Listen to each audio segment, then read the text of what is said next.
And we're back like we never left. Welcome to the Confessions of a Not So Dangerous Mind podcast. I'd like to thank you all for spending some of your freezing again Tuesday afternoon here in New York. But once again, we're going to skip past all that promotional jazz and get right to the guts of the episode.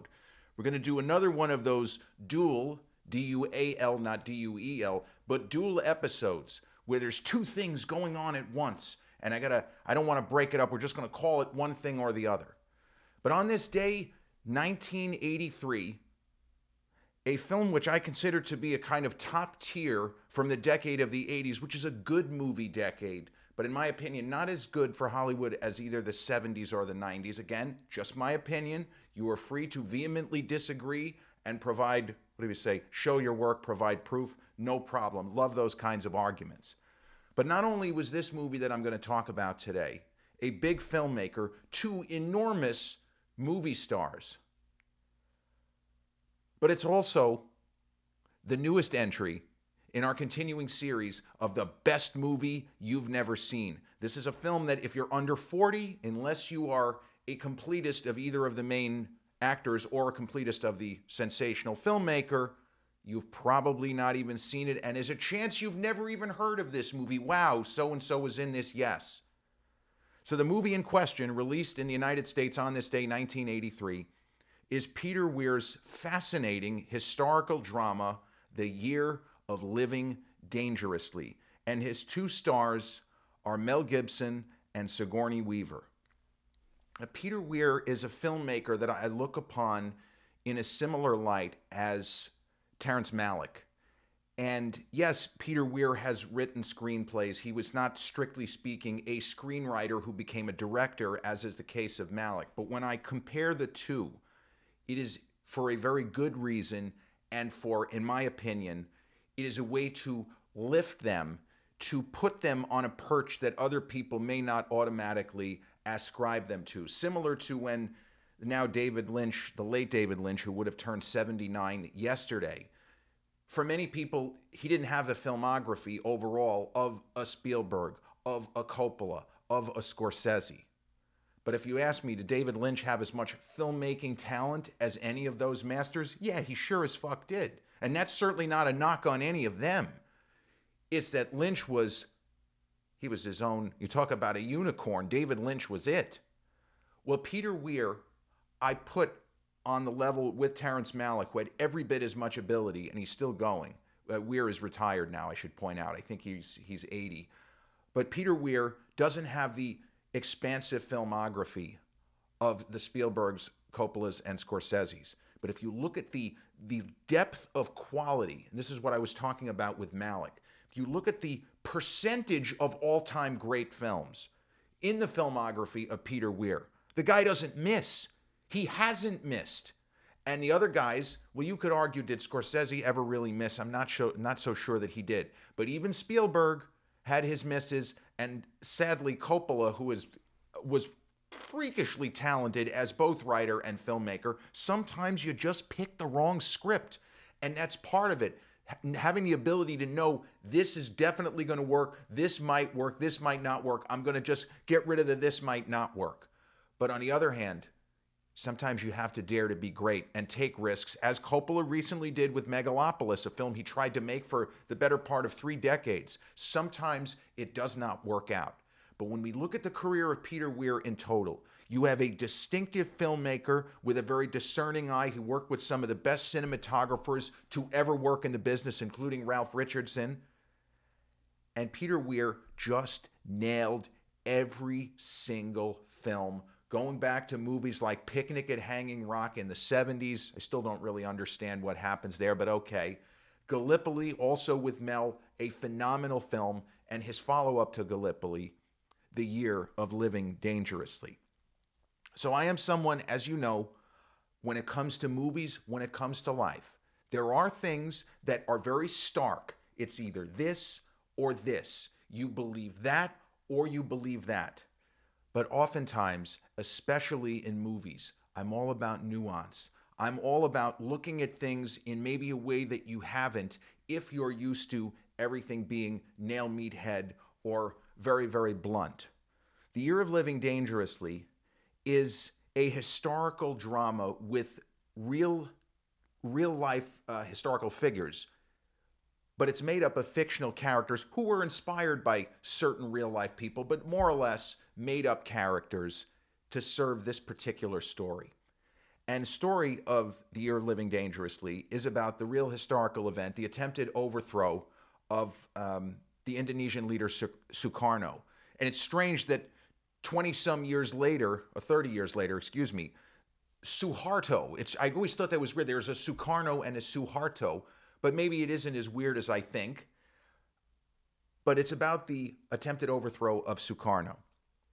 And a very young, fresh off the two Mad Max films, Mel Gibson. So if you ever wondered, and you only know the more recent Mad Max, if you ever wonder why Mel, even now, with the gray hair and some of the wacky rantings that he's had on social media, although him talking about his house burning down there's nothing wacky about that.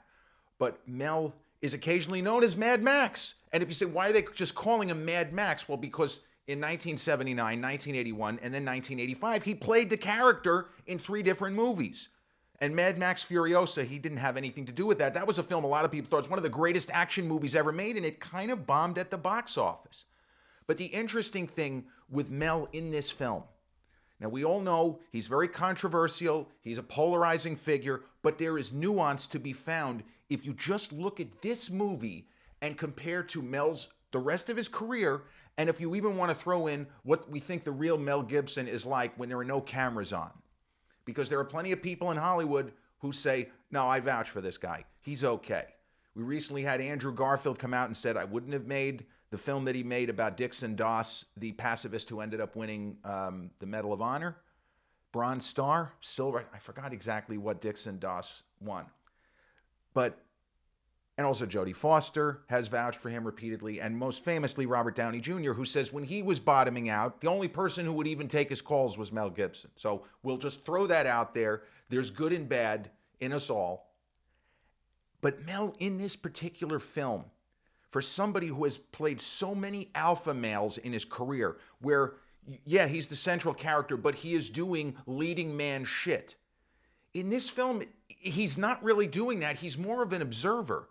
And if you just look at from the actor perspective, it's a really good performance because he lets his co-stars more or less dominate the proceedings. And it makes sense. And I don't think this was an accident. I think this was intentional for Peter Weir and what he was trying to do.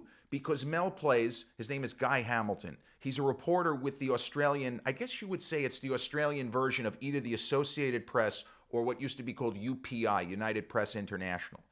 He has been dispatched to Jakarta. That's the kind of capital of Indonesia. He's been dispatched there to cover the growing social unrest. Sound familiar? There's always growing social unrest somewhere. It could be here. It could be in Russia. It could be anywhere in the world. So he's dispatched there. And unfortunately for our intrepid Guy Hamilton, his predecessor, who worked for the Australian Broadcasting Service, just kind of stopped doing what he was doing, and he didn't take the time, and this isn't something I would have thought of. I'm not a journalist, but ideally what he would do is you have somebody in coming to take over for you. You introduce them around. You give them phone numbers. You put in a good word even if you don't know the kid. You do something other than what this guy does, which is basically nothing. And so Guy Hamilton is there, and he is just flailing about because he doesn't have any contacts. He can't get any stories because he doesn't know anybody. And so he meets a photojournalist, and we don't realize it, but also something of an activist named Billy Kwan. And when I talk about nuance, and when I talk about the career and life of Mel Gibson, and if you just filter it through this one film and this one performance, Billy Kwan is presented to the audience, and he is intended to be, in the world of the film, he's a guy, he's a male. Billy Kwan is played by the actress Linda Hunt. So in the sort of crying game realm, in the 2025 era, where people are arguing about all of these things that go into what I just said, in a world of this movie, you have an actress playing a guy, not Guy, the character Mel plays. And we just go with it because somehow it works for the story. And Linda Hunt is so incredible in this role. She more or less walks away with the film. It is a dynamic alpha performance. And when she won Best Supporting Actress, nobody was surprised. And then you get into the, like with the Crying Game, where there was the big secret, and the joke was, we don't know whether Jay Davidson is going to be nominated for Supporting Actor or Supporting Actress. She was nominated for Supporting Actress. Similar to Linda Hunt here, although Billy Kwan is presented as a CIS male. So the movie takes, in a weird way, a very progressive approach, given that this is the 1960s and given that it was made in 1982. But the film proper does not relate Billy Kwan as anything but an Austro-Indonesian male who has dwarfism. He's 4 foot something. I forgot exactly what it was. And Mel's character relates to him just like, no, Billy's fine. He doesn't treat him as if he's different or weird or strange.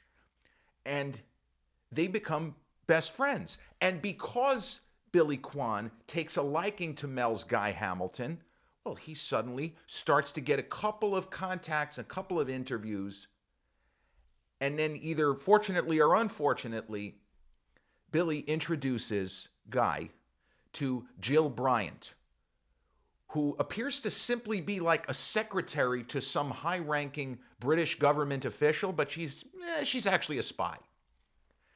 And Jill Bryant is played by the always fire, amazing Sigourney Weaver.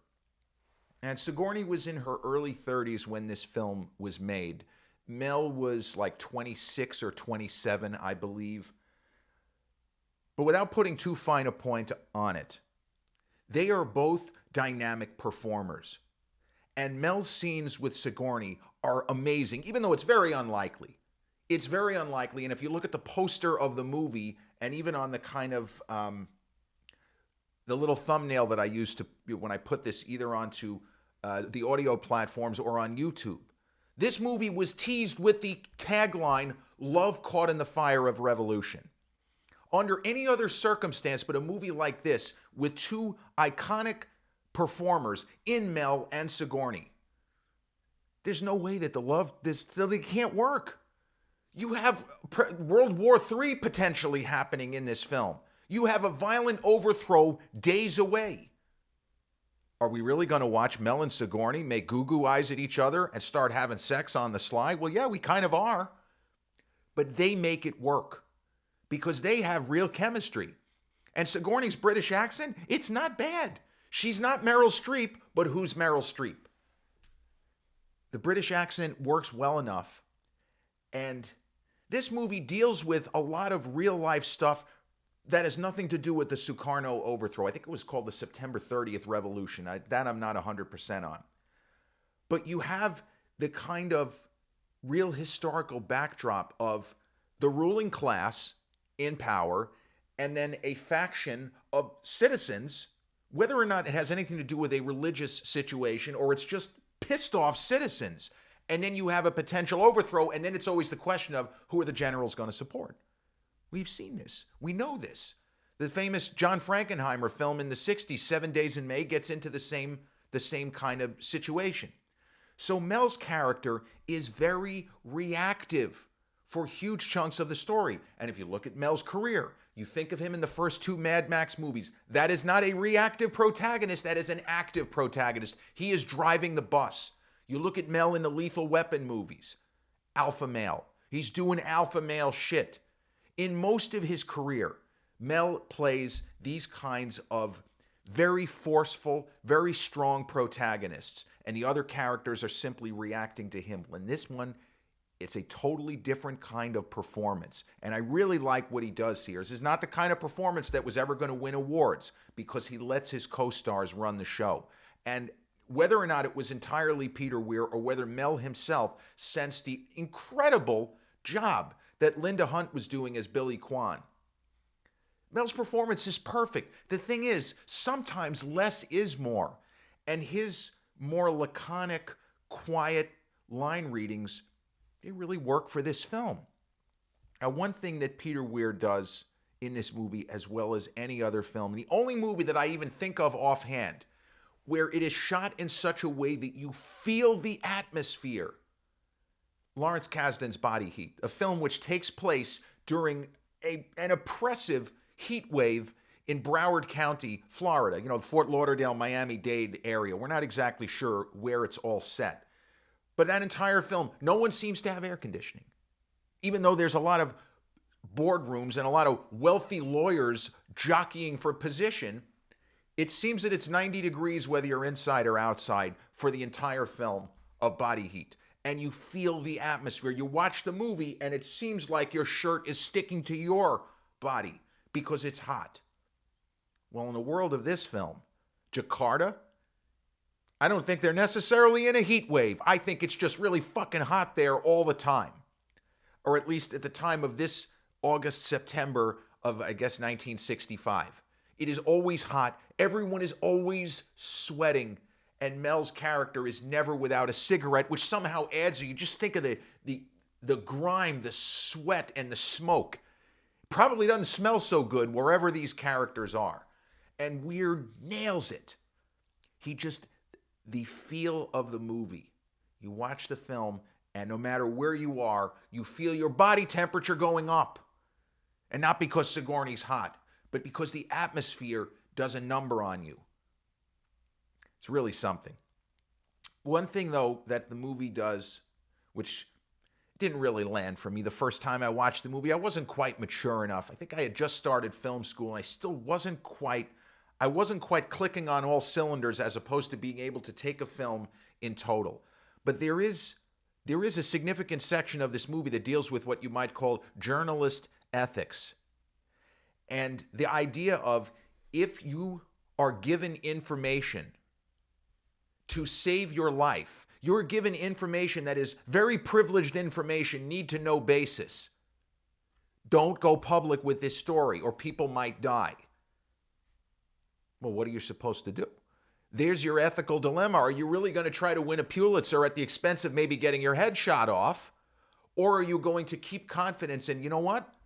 Let's just get the fuck out of Dodge. I'm all set here. No, thank you. I've had enough of Jakarta for the time being. So as this story unfolds, we start to realize that Sigourney's character is not just an assistant to a secretary. She's like the assistant to the regional manager. No, she isn't. She's a spy. Maybe she wouldn't identify herself as such, but she is. So she gets information very clearly saying it is going down within a couple of days. We have to get out of here or we're going to get caught up in it. Love caught in the fire revolution. Like, that's not an accidental tagline. We got to get out of here.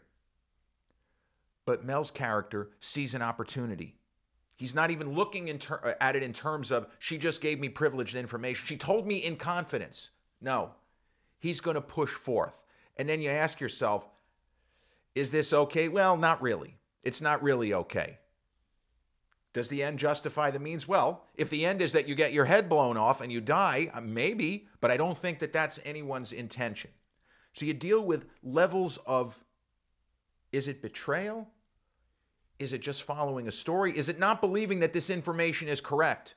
I don't actually think we're going to die. I don't think that we are in as much danger as you portray. And the movie simply goes from there. But there are more questions for the viewer if you are patient. This is not an action movie. And with the two leads, with Mel and Sigourney, given their track records, whether it's action, whether it's sci-fi, you would keep waiting for the film to move into some kind of an action arena, but it really doesn't. This is a historical-based drama. It has some mild suspense film elements, but that's about it. This is a story of a time and a place. It's about atmosphere. It's about, quite frankly, how good and how cool Mel Gibson looks smoking a cigarette while he's sweating to death.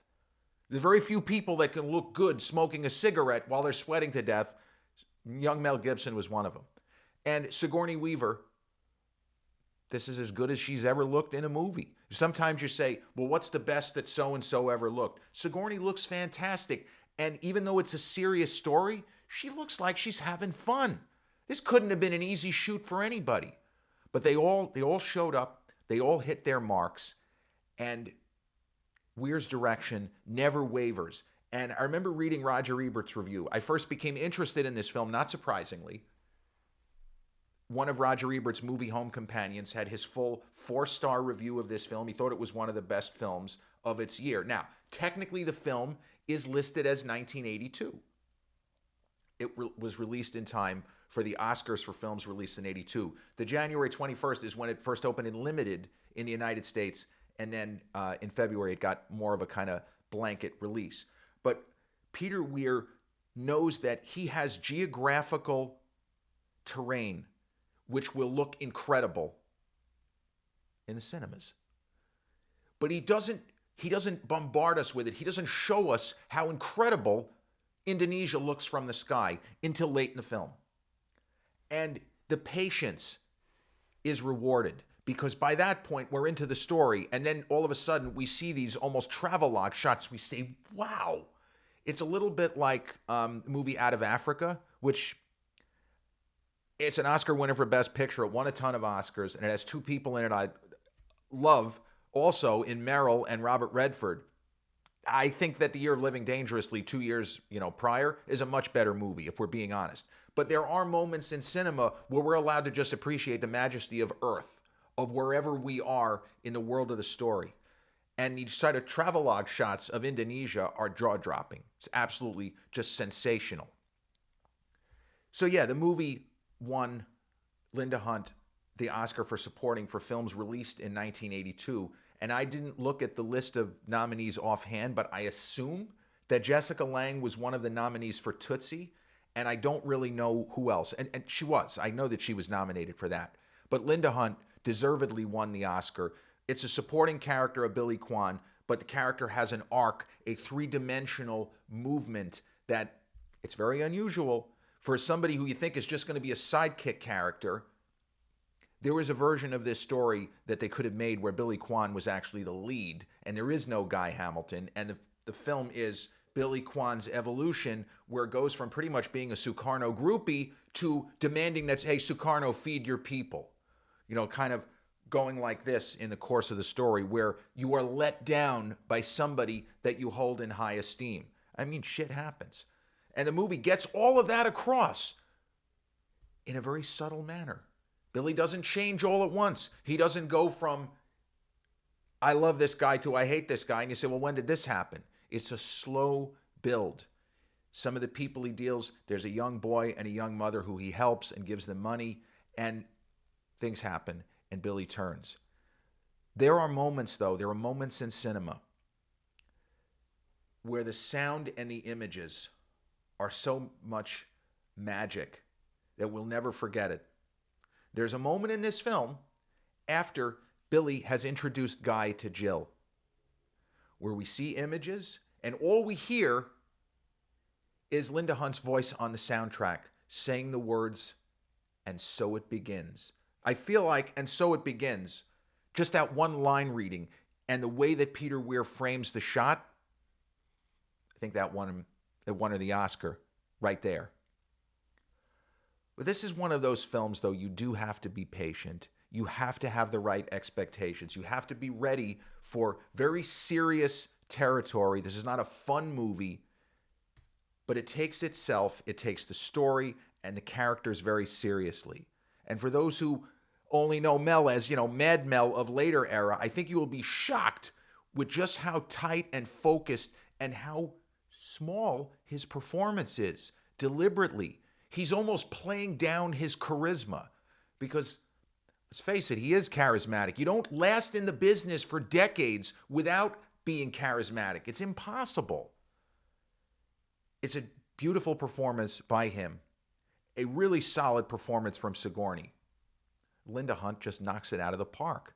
Now, in the kind of Peter Weir filmography, if I had to say my 5 favorite films by Peter Weir, not in any order. I don't like putting them in order. This is one, Year of Living Dangerously, Fearless, the film he made with Jeff Bridges and Rosie Perez, which is, and Isabella Rossellini, which is stupendous, didn't really get as much acclaim as it probably should have.